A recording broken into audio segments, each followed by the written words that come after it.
সিলেটে প্রধানমন্ত্রী তারেক রহমানকে নিয়ে এনসিপি নাসির উদ্দিন ও সার্জিসের কটূক্তির প্রতিবাদে সুনামগঞ্জের বিক্ষোভ মিছিল ও প্রতিবাদ সভা।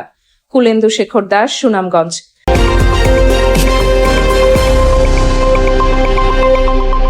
সম্প্রতি সিলেট সহ বিভাগের কয়েকটি জায়গাতে জাতীয় নাগরিক পার্টি এনসিপি নাসির উদ্দিন পাটোয়ারি, সার্জিস আলম ও নাহিদ ইসলাম গংরা দেশে অধিকাংশ জনগণের ভোটে নির্বাচিত বর্তমান গণতান্ত্রিক সরকারের প্রধানমন্ত্রী তারেক রহমানকে নিয়ে কটূক্তির প্রতিবাদে সুনামগঞ্জে বিক্ষোভ মিছিল ও প্রতিবাদ সমাবেশ অনুষ্ঠিত হয়েছে।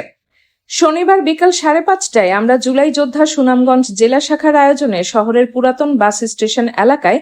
জেলা বিএনপির অস্থায়ী কার্যালয়ের সামনে থেকে একটি বিক্ষোভ মিছিল বের হয়ে শহরের বিভিন্ন সড়ক প্রদক্ষিণ শেষে স্থানীয় ট্রাফিক পয়েন্টে এক প্রতিবাদ সমাবেশ অনুষ্ঠিত হয়। এতে সুনামগঞ্জ জেলা বিএনপি, যুবদল, স্বেচ্ছাসেবক দল, ছাত্রদল সহ সহযোগী সংগঠনের নেতৃবৃন্দরা অংশগ্রহণ করেন। আমরা জুলাই যোদ্ধা সুনামগঞ্জ জেলা শাখার আহ্বায়ক হাফিজুল ইসলাম রাজুর সভাপতিত্বে ও যুগ্ম আহ্বায়ক মহিমউদ্দিনের সঞ্চালনায় প্রতিবাদ সভায় বক্তব্য রাখেন জেলা বিএনপির আহ্বায়ক কমিটির সদস্য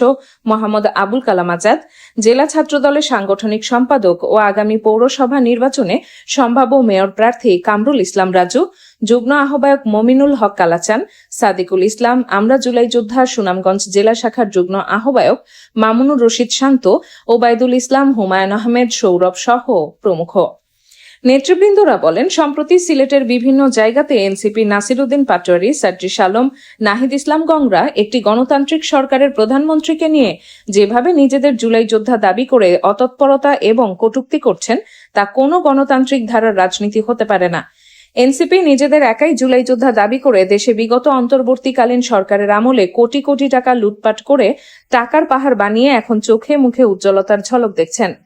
বক্তারা বলেন, রাজনীতি করা সকল দলের গণতান্ত্রিক অধিকার হলেও নাসির উদ্দিন পাটোয়ারি ও সার্জিসরা জুলাই পদযাত্রার নামে বিভিন্ন জায়গাতে আমাদের বিএনপির চেয়ারম্যান ও প্রধানমন্ত্রী তারেক রহমানকে নিয়ে যেভাবে বেফাঁস কথাবার্তা বলে নাটক মঞ্চ করে যাচ্ছেন, তাতে তাদের সতর্ক করে বলেন, আগামীতে যে কোনো সভা মঞ্চে এমন বেফাঁস কথাবার্তা বলা হলে এনসিপির যে কোনো কর্মসূচি প্রতিহত করার ঘোষণা দেন।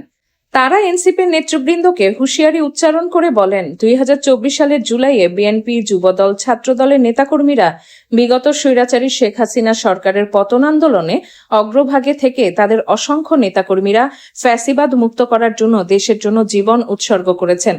কাজেই দেশব্যাপী জাতীয় নাগরিক পার্টি এনসিপি এর যে কোনো ধরনের ষড়যন্ত্র মোকাবেলায় তারেক জিয়ার লাখো কোটি সৈনিক সবসময় প্রস্তুত বলে দাবি করেন।